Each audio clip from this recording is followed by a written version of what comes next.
A block of mass 2 kg is attached to the ideal spring. Mass of the block M is given you 2 kg. Ideal spring of force constant K is given, that is 500 Newton per meter.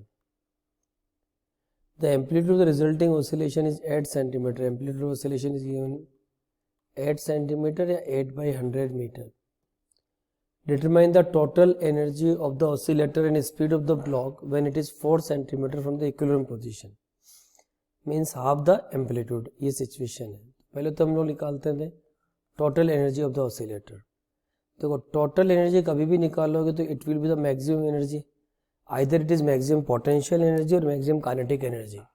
Now for the spring, this situation maximum potential energy can be easily calculated by the formula half Ka square. So it will be half K की जगह हम लोग रखेंगे 500 into A square means 8 by 100 का whole square. So we will solve it. 8 is 64, 64 divided 32, 32 into 5 160. Then 2 zero गया 1.6. तो first का answer आएगा हमारा 1.6 जूल.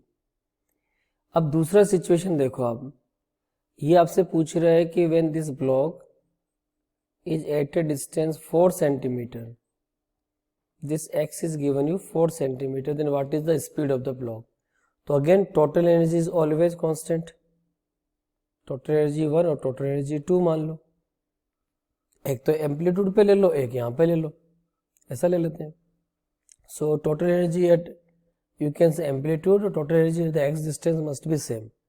एम्पलीट्यूड में तो ओनली पोटेंशियल एनर्जी होगी जिसको हम लोग क्या लिखेंगे हाफ के ए स्क्वायर, और यहाँ पे एक्स डिस्टेंस पे पोटेंशियल एनर्जी होगी हाफ के X square plus half M V square, जो वी हमें निकालना है.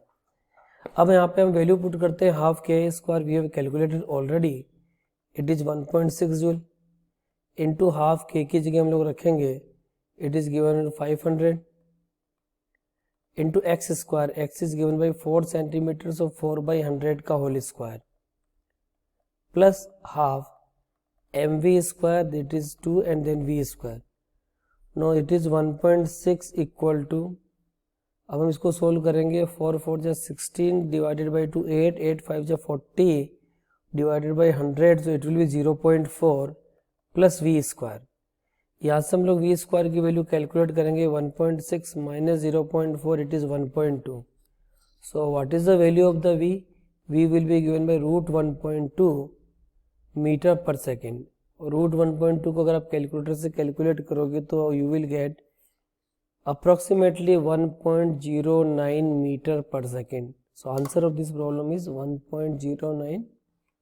It is written 1.1, no problem. 1.09 को 1.1 भी कह सकते हैं, and 1.6 we have already calculated. So this is the answer of the part A and this is the answer of the part B.